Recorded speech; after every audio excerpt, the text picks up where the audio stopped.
बहुत नमस्कार दोस्तों, आज भगवान ज्ञानदेव गंगा माता मंदिर प्रांगण से प्रवचन संध्या में आप सभी को मैं आह्वान करता हूं कि हमारे साथ जुड़िए और आज की मनोरंजन और बहुत ज्ञान से भरपूर प्रवचन का दर्शन श्रवण कीजिए।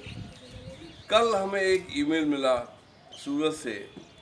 रमेश चंद्र देसाई जी ने हमसे कहा कि हम अपने senior motivational speaker Shri R K Sinha जी से कहें कि वो हमें गीता के ज्ञान के बारे में कुछ कहें।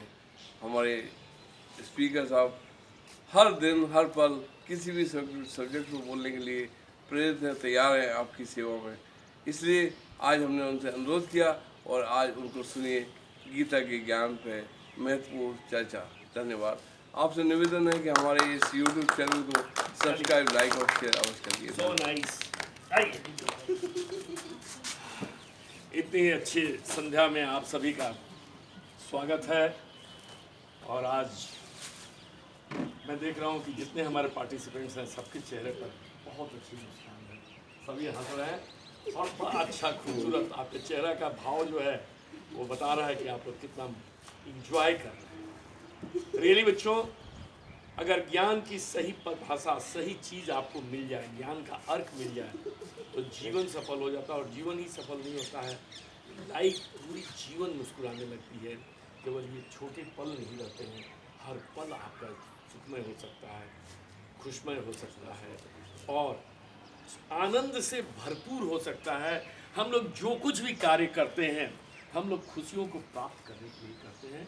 हमारा जो कुछ भी है, आज आप लोग पढ़ रहे हो, लिख रहे हो, खेल रहे हो, कूद रहे हो, शरारत कर रहे हो, कुछ चीज़ पाने के लिए ड्रामा कर रहे हो, नाटक कर रहे हो, सब चीज़ का अल्टीमेट गोल क्या होता है, छिपा हुआ रहस्य क्या है उसके पीछे, कि हमें इससे प्रसन्नता है।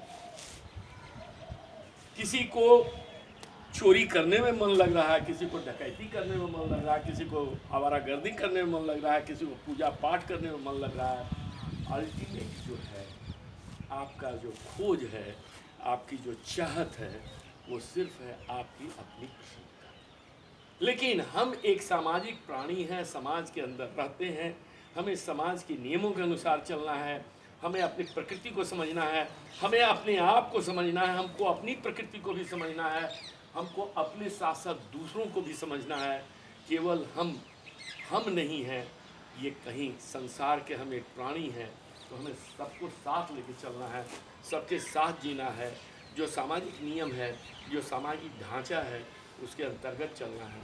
हमारे किसी एक्ट से किसी दूसरे को तकलीफ ना हो, हमारा ऐसा कार्य हो, हमारा ऐसा सोच हो कि अर्पित हो मेरा मनुज काय बहुजन हिताय बहुजन सुखाय। ये मैथिली शरण गुप्त ने बहुत अच्छी लाइन कही है कि मेरा जो शरीर है, ये मानव मात्र का जो शरीर है, ये मैं अर्पण करने के लिए तैयार हूँ, अगर बहुत लोगों का सुख हो, बहुत लोगों का हित हो। हमारा देश भरा पड़ा है इस एग्जाम्पल से। हमारे ही देश में दधीची ऋषि थे जो अपनी जीते जी अपने शरीर की हड्डियों को दान कर दिए थे, केवल इसलिए कि देवताओं का कल्याण हो। उस हड्डियों से एक वज्र निर्माण किया गया था, एक आर्म्स निर्माण किया गया था, उस आर्म से ही दैत्यों का विनाश होना लिखा था, तो उन्होंने अपनी हड्डियों को भी दान कर दिया। तो हम उन ऋषियों के संतान हैं जो अपने शरीर के हड्डियों तक को दान कर देते हैं। हमें तो केवल सिर्फ अपनी खुशियों को दान करके लोगों के साथ खुशियाँ निभाना है। तो इसमें आइए बच्चों, हम लोग एक साथ मिले। लोग कहते हैं कि इसे भगवान क्या करता है। मैं छोटी सी एक कहानी लेकर के मैं अपना गीता का ज्ञान की जो आज टॉपिक रखा गया है गीता पर, तो मैं गीता की ज्ञान की बात करूंगा। एक छोटी सी कहानी जो आप लोगों को कहीं ना कहीं मोटिवेट करे, कहीं ना कहीं इंस्टिगेट करे कि क्या चीज़ है दुनिया में, कैसे चल रहा है, सृष्टि का निर्माता कैसे हम लोगों को गाइड कर रहा है और हम लोग कैसे आगे बढ़ रहे हैं। लोग कहते हैं कि आप केवल प्रपोज करो, आप केवल सोचो, बाकी तो प्रभु करने वाला है, वो पूरा करता है। एक पंडित जी थे, बहुत गरीब थे बेचारे, खाने पीने के लिए भी कुछ नहीं था, लेकिन उनको कोई कुछ आता भी नहीं था, कोई रास्ता उनको नहीं मालूम था, क्या करें क्या नहीं करें। इस उधेड़ बुन में हमेशा पंडित जी रहते थे। वो पंडित जी जो है उनको ये कहानियों के अलावा, मंत्रों के अलावा और धार्मिक चीज़ों के अलावा उनके कुछ नहीं आता था। वो एक स्थान पर घूम रहे थे, अपना कुछ सोच रहे थे कि कुछ मुझे कार्य मिल जाए तो मैं कुछ रोजी रोटी कमा करके घर को चला सकूं।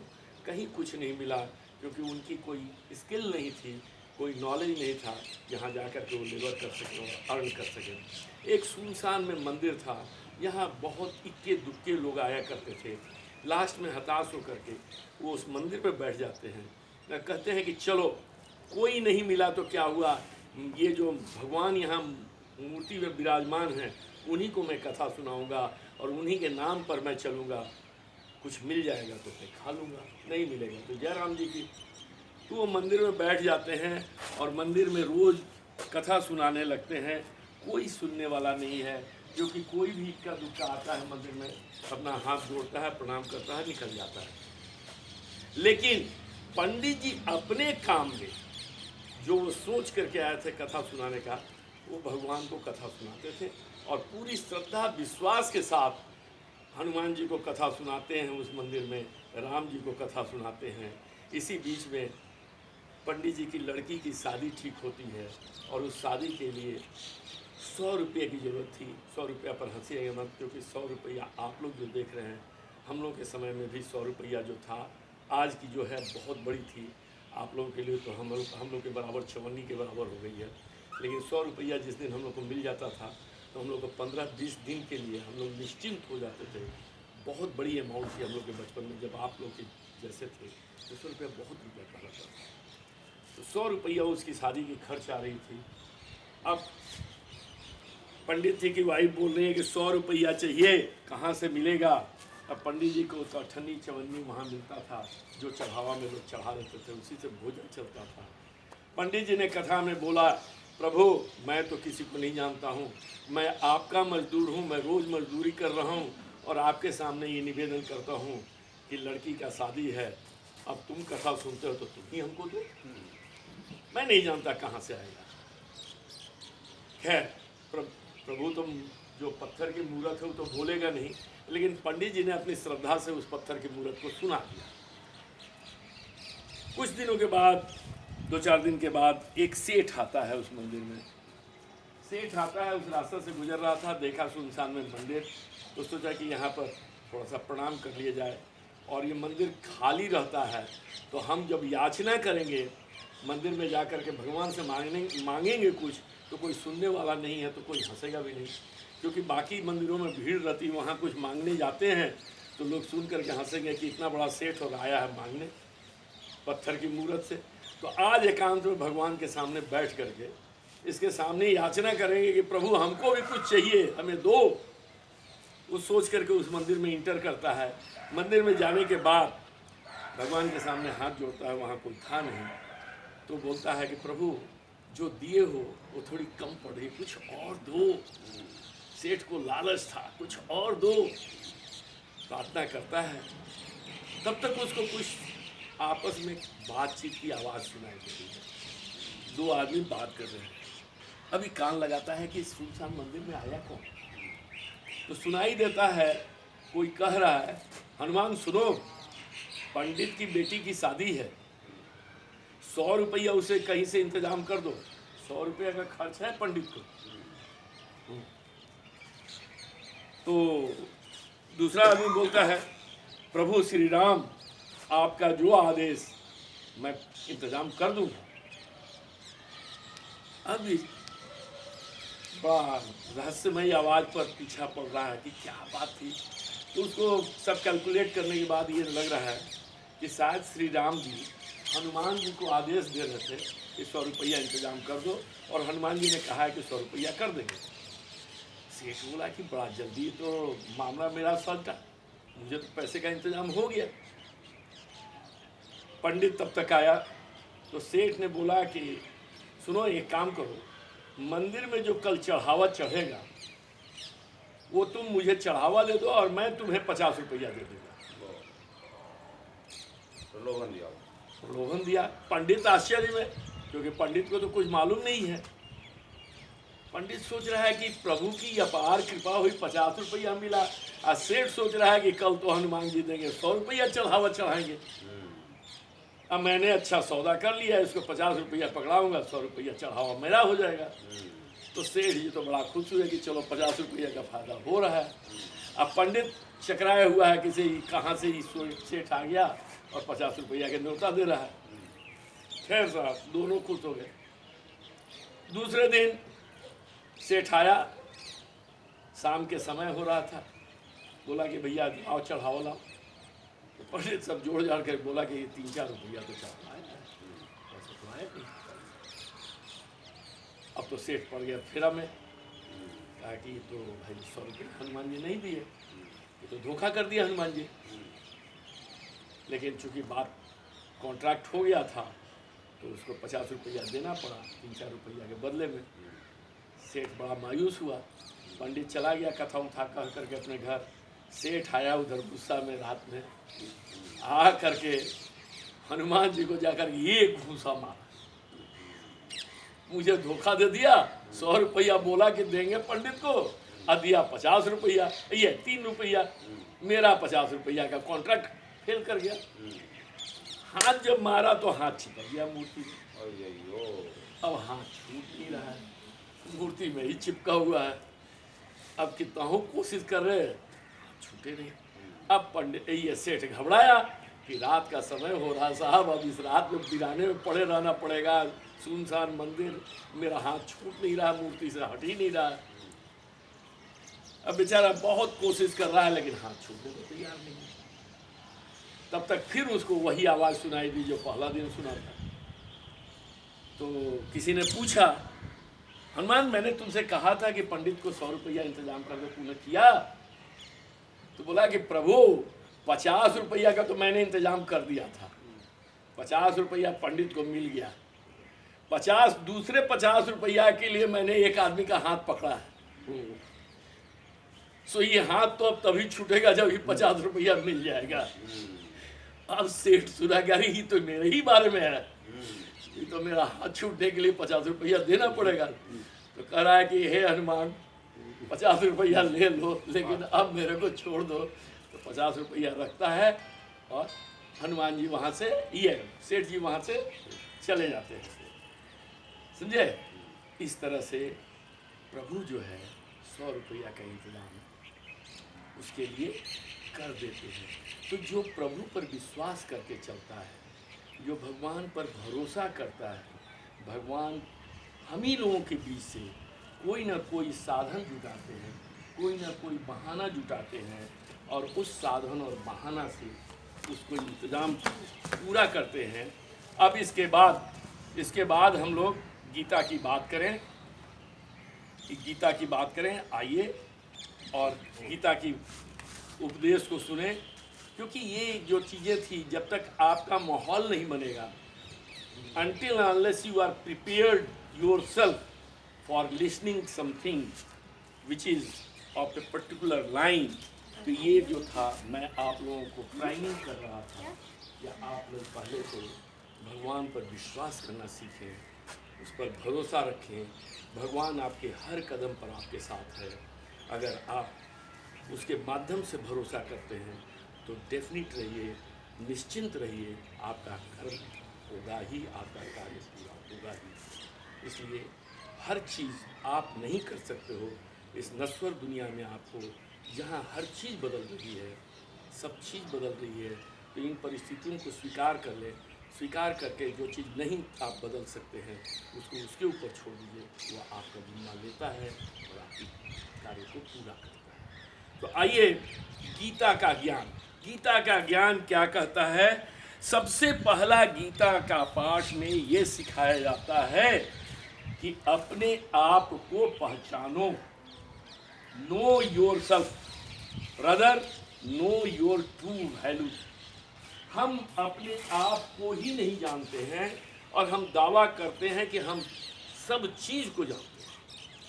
हमको अपने आप पर ही नियंत्रण नहीं है, लेकिन हम हर चीज़ पर, हर एक सामने वाली वस्तु पर, हर एक सामने वाले लिविंग बीइंग पर हम अपना नियंत्रण चाहते हैं। तो फर्स्ट ऑफ ऑल मैं कौन, who am I, search it out. आज आप लोग छोटे बच्चे हो, आप बुजुर्ग भी हो गए, लेकिन अगर कहा जाए हु एम आई, अगर ये अपने आप से सवाल पूछिए तो इस सवाल का जवाब अभी तक किसी के पास नहीं है। क्या आपका जो नाम है वो आप अपना नाम बताते हैं डॉक्टर वर्मा, डॉक्टर धर्मपाल सिंह, या आप लोग जो है सनी फलाना ढिमाका, जो भी नाम है, ये तो नाम किसी ने आपको दिया है, ये आपका नामकरण किया गया है। You are not that name. आपका सनी की जगह पर क्लाउडी भी हो सकता था, आपका कुछ भी हो सकता था, एनी डैम थिंग। आपका डब्लू हो सकता है, बबलू हो सकता है, कुछ भी हो सकता है। कि ये नाम आपको केवल आइडेंटिफाई कर रहा है, but you are not the नाम। ये आइडेंटिफिकेशन का एक मार्क लगा हुआ है। तो ये जो क्वेश्चन है बेटा, just think yourself, don't laugh, please listen, don't think yourself who am I. अगर आप कहते हो मैं फलाने का बेटा हूं, तो कोई आप ही अकेले बेटे तो नहीं, बहुत से लोग हाथ है। अगर मान लीजिए कहे कि हम दिल में हैं, तो आज की डेट में हार्ट को निकाल करके भी आपका ट्रांसप्लांट किया जा रहा है। अगर ट्रांसप्लांट करने के बाद भी आपका बचे हुए हैं तो फिर आपको भी मिले। तो सबसे पहला चीज़ है हु एम आई, मैं कौन, मैं कौन। ये प्रश्न जो है इतनी विकराल और इतनी विशाल प्रश्न है, बहुत जटिल, इसको सोचना बड़ा मुश्किल है। और गीता का पाठ में कोई भगवान की बड़ी महत्ता नहीं थी कि गीता का ये संदेश दिए। गीता अगर अर्जुन न होते, अर्जुन अगर क्वेश्चन न पूछे होते, अर्जुन अगर सवाल नहीं उठाए होते, सवाल नहीं खड़ा किए होते, तो शायद भगवान गीता नहीं कहे होते और आज हम लोग को इतना सुंदर पाठ नहीं मिलता। तो प्रश्न करना जो है वो चीज़ों को सामने लाता है, और एक आदमी का मार्ग नहीं खुलता है, प्रश्न करने वाला सामने वाले का सबका मार्ग खोलता है। मैं आज आपसे प्रश्न कर रहा हूँ कि इसको खोजिए, हु एम आई। बहुत लोगों ने खोजा, लेकिन इसका अभी तक कहीं कोई सॉल्यूशन नहीं मिला। Who am I, who am, what is my true value, ये अभी तक कहीं कोई सवाल का जवाब नहीं मिला। तो अपने आप से पूछो, मैं कौन हूँ। इस चीज को गीता में प्रभु ने, श्री कृष्ण ने साक्षात रूप लेकर के अर्जुन को समझाया है। तुम कौन हो, तुम्हारा सिर्फ अधिकार जो है कर्म पर है। तुम अपना कार्य करते रहो, आगे की सोचने की जरूरत नहीं है। हु एम आई, ये सवाल जरा सा आप लोग सोचते रहे। हम लोग एक विशाल, जैसे मान लो किसी समुद्र में से एक ड्रॉप पानी निकाल लें, एक ड्रॉप पानी का जो प्रॉपर्टी होगा वही पूरे समुद्र के भी पानी का प्रॉपर्टी होगा। एक ड्रॉप पानी बाहर निकल करके अपने अस्तित्व को खोजता है कि मैं कौन हूँ, तो उसको अस्तित्व का तब तक पता नहीं लगता है जब तक कि वो जाकर के वहाँ मिल न जाए।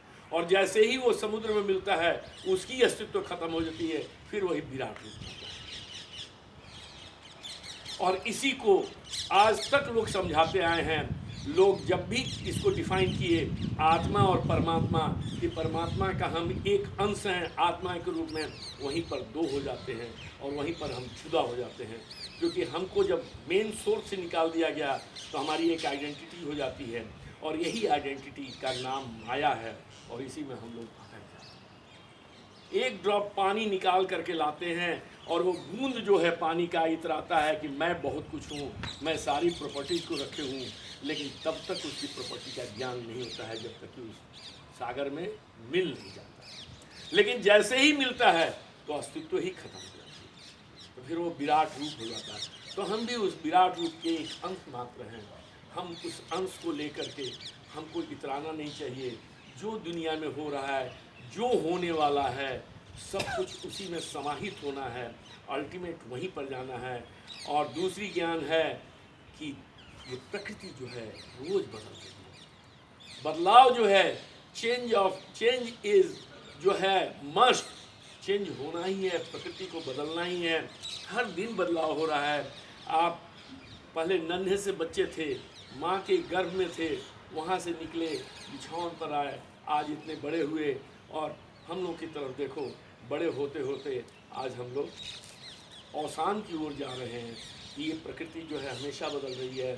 चाँद को देखो, कभी पूर्णिमा होता है, कभी अमावस्या होता है, धीरे धीरे घटता है चाँद, धीरे धीरे बढ़ता है चाँद, और एक दिन लुप्त भी होता है, फिर आता है। सूर्य को देखो, एक तरफ से निकलता है, दूसरी तरफ अस्त होता है, फिर अगला दिन निकलेगा। आपके सामने जितने भी पौधे हैं, एक अंकुरित होता है, थोड़ा सा बड़ा होता है, बड़ा होकर के एक वृक्ष बनता है, फिर वो बीज देता है, फिर अपना वो वृक्ष खत्म हो जाता है, फिर उसका सिलसिला चालू होता है। तो प्रकृति हमेशा जो है बदलाव में ही निहित है। हर समय हर क्षण बदलाव हो रहा है। आज आप इतने बड़े बच्चे हो, कल और बड़े होंगे, परसों हम लोग जैसा होंगे, फिर आपके बच्चे होंगे, फिर आपका फिर अस्तित्व विहीन होगा और एक नया अस्तित्व आएगा। लेकिन हर अस्तित्व का जन्म लेने में, हर जीव को जन्म लेने में पहला जीव को विलीन होना पड़ता है। ये प्रकृति का नियम है। यही अर्जुन को समझाए थे श्री कृष्ण कि जिसको देख रहे हो, चाचा, नाना, काका, मामा, ताऊ कह रहे हो, ये सारे लोग को विलीन होना है, क्योंकि आने वाली दुनिया के लिए इनको जगह खाली करना है। ये सब हमारी लीला है। प्रकृति का चेंज होना ही है, ये अवश्यंभावी है, इसमें कोई रोक नहीं सकता है। तो एक्सेप्ट द चेंज, प्रकृति के चेंज को स्वीकार कीजिए। अगर इससे लड़िएगा, इस चेंज से अगर आप अपने को लड़ेंगे तो अपना हिम्मत खोएंगे, आप अपनी एनर्जी लूज करेंगे, और जब एनर्जी लूज करेंगे तो यू विल बी फ्रस्ट्रेटेड। प्रकृति में चेंज को स्वीकार करना है। हमारे अंदर जो बदलाव हो रही है, इसे हृदय से स्वीकार कीजिए, इससे लड़िए मत। ये बदलाव एकदम मस्त, ये होना है, जो आया है उसको जाना है, और फिर कोई आकर के उस स्थान को भरेगा। तो change is the law of nature, except it. सबसे बड़ी चीज़ है, आप जो कार्य कर रहे हो, अगर वो कार्य नहीं पूरा हो रहा है, आप फर्स्ट आना चाह रहे हो अपने एग्जाम में, आप कुछ टारगेट ले करके चलते हो, वो पूरा नहीं हो रहा है, इसका मतलब आपको आपकी कहीं ना कहीं फोकस नहीं करनी है। तो फोकस योरसेल्फ, आप जो है अपना जो है बदलिए। फोकस जो होना चाहिए वो कार्य सिद्धि की तरफ हो, उस कार्य को पूरा करने की तरफ हो, रिजल्ट ओरिएंटेड नहीं हो। सबसे बड़ी चीज़ है, कभी भी रिजल्ट को जो है वो ध्यान में रख करके मत चलिए। टारगेट बनाइए, अचीव करने के लिए एक सीढ़ी बनाइए, लेकिन प्रोसेस बेस्ड कीजिए, रिजल्ट बेस्ड मत कीजिए। गोल बनाइए तो एक निश्चित सीमा में बांध दीजिए कि मुझे ये चाहिए, लेकिन उसके लिए क्या प्रोसेस होगा, किस ढंग से उसको पूरा करना है, इस पर फोकस कीजिए, न कि फोकस वहाँ पर रहिए। अभी हम लोग नीचे खड़े थे, नीचे से छत पर आए, अगर केवल छत देखते रहते तो हम छत पर नहीं आते। हमने उसके लिए प्रोसेस अपनाया, दरवाज़ा खोला, एक एक सीढ़ी चढ़ा, और एक सीढ़ी चढ़ते चढ़ते एक समय आकर के हम लोग छत पर पहुँच गए। तो कभी भी जो आप अपना गोल बनाते हैं, गोल का रिजल्ट के ऊपर फोकस मत कीजिए, फोकस कीजिए प्रोसेस पर।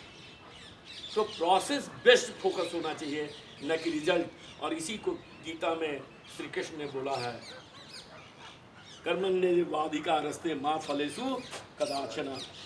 फल की चिंता मत करें, आप अपने कर्म की चिंता करो, अपने कर्म को निहारो, अपने कर्म को सुधारो, अपने कर्म का मॉनिटरिंग करो। वो कर्म जो है तुमको एक दिन वहाँ तक ले जाएगा। इसकी चिंता कतई मत करो कि क्या हमको रिजल्ट है। रिजल्ट पर केवल सोचते रहोगे, कुछ नहीं मिलेगा। फर्स्ट आना है क्लास में, तो फर्स्ट आना आपका गोल हो सकता है, लेकिन फॉरगेट दैट, उस पर फोकस नहीं करना है। फोकस करना है फर्स्ट आने के लिए क्या क्या सीढ़ियाँ चढ़ना है, कितने घंटे रोज़ पढ़ना है, कितने अपनी खेल में कटौती करना है, कितने अपनी बदमाशी शरारतों में कटौती करना है, कितना घंटा हमको उसमें मेहनत करना है, जो पढ़ना है उसको किस ढंग से लिखना है, याद करने के लिए क्या करना है। तो focus on the process, not on the result. Correct sir. और सबसे बड़ी चीज़ है, अगला जो है, 3 बातें मैंने आपसे कर ली, अगली बात मैं करता हूँ कि there are 2 gates of your downfall. 2 दरवाजे हैं जो आपके पतन के रास्ते हैं। 2 दरवाजे कौन से हैं? वो दरवाजे हैं आपका क्रोध और ग्रीड, लालच। दो दरवाजे हैं जीवन में, आपके समक्ष हमेशा हैं। अगर ये दो दरवाज़ों से आपका सामना होता है तो आपका पतन भी इन्हीं दो दरवाज़ों से होता है, एंगर एंड ग्रीड। ग्रीड का मतलब है कि हमें कहीं संतुष्टि नहीं है, हम जो भी चाहते हैं हमेशा कुछ न कुछ हमेशा और पाना, और ये हमें पतन की ओर ले जाता है। क्योंकि इसमें जो आने के बाद, एक बार इस जाल में फंसने के बाद, ये मकड़े की जाला है, फिर इससे निकल नहीं पाते हैं। हमको हर कॉस्ट पर फिर और चाहिए, और इस और के लिए हम नहीं सोचते हैं कि बगल वाले को, सामने वाले को हम क्या क्षति पहुंचा रहे हैं। हम केवल खींचते जा रहे हैं, हमारा केवल एक ही टारगेट होता है, हमें बेनिफिट हो, हमें बेनिफिट हो। ये हमें मनुष्य से पतन की ओर ले जाता है, नारकीय जीवन देता है, कीड़ा मकोड़ा का जीवन देता है। और दूसरा है क्रोध। क्रोध जो है, इसमें विवेक शून्यता होती है। क्रोध के समय कभी कोई डिसीजन मत लीजिए, कोई फैसला मत लीजिए। क्रोध के समय पानी पी कर के शांत होइए। जब भी कोई फैसला लेना हो, जब भी कोई डिसीजन लेना हो, तो क्रोध से बचिए। तो गीता का ये आपका लेसन जो है चौथा, कि देर आर 2 स्टेप, 2 डोर्स जो आपके पतन की ओर ले जाएंगे, that is anger and forget it. And the last one, but not the least one, meditate. पांचवा ज्ञान गीता का कहता है, और गीता में इसमें श्री कृष्ण ने समझाया है हाउ टू मेडिटेट। मेडिटेट जो है, एक आदमी के विचार दिमाग में 48,000 से 60,000 विचार, थॉट्स आते हैं 24 घंटे के अंदर। आप अभी बैठे हो, हमको सुन रहे हो, लेकिन सुन नहीं रहे हो, उसके साथ साथ बहुत सी विचार भी चल रही हैं। कुछ लोग सोच रहे होंगे कितना जल्दी ख़त्म हो और मैं स्विच ऑफ करूं और यहाँ से चलूं खेलने के लिए। कुछ लोगों का हो सकता है कोई कार्य हो, उसके लिए चिंतित हो। ये विचार का ताना बाना हमेशा चल रहा है, एक जाल की तरह है, और यही जाल है जो हमको कहीं भी फोकस नहीं करने देता है। इसी जाल में उलझ करके हम अपने फोकस से, हम अपने गोल से, हम अपने प्रोसेस बेस्ड स्टेप से हम दूर हो जाते हैं। हम अचीव कुछ नहीं कर पाते हैं, क्योंकि जहाँ हम एक चीज़ पर लगते हैं, कानों में तो एक चीज़ आता है, दिमाग में दूसरी चीज़ चलती रहती है। तो ना हम दिमाग में चलने वाली चीज़ को एक्सक्लूड कर पाते हैं, ना कान में सुनने वाली एक्सक्लूड कर पाते हैं। फोकस करना और उसके साथ साथ मेडिटेट करना। मेडिटेट करना मतलब एकाग्रता लाइए। जो काम जब कर रहे हैं उसी के प्रति समर्पित हो। दिमागों को थोड़ा सा रेस्ट दीजिए, और जैसे ही रेस्ट दीजिएगा आप सफल होने की ओर कदम बढ़ा लीजिएगा। तो try to invest certain times for some noble work, some progressive work, some result oriented नहीं, प्रोसेस ओरिएंटेड बेस गोल, और कुछ अपना मेडिटेट करके अपनी एकाग्रता ला करके आगे बढ़ें। और मैं आप लोगों से फिर गुजारिश करूंगा कि आप खूब चमकिए, खूब साइन कीजिए, खूब आगे बढ़िए। और मेरा ये गोल है कि जिस दिन आप सूर्य की भांति चमकते रहेंगे, मैं आपको प्रणाम करूं और आपको कहूं कि चलो ये सितारा हमारा जो है, इसके शिल्प में कहीं मैं भी शिल्पकार था, कहीं इसके गढ़ने में मेरे भी हाथ लगे हुए थे। और इसके अनुसार आपको बहुत बहुत धन्यवाद, आपने सुना।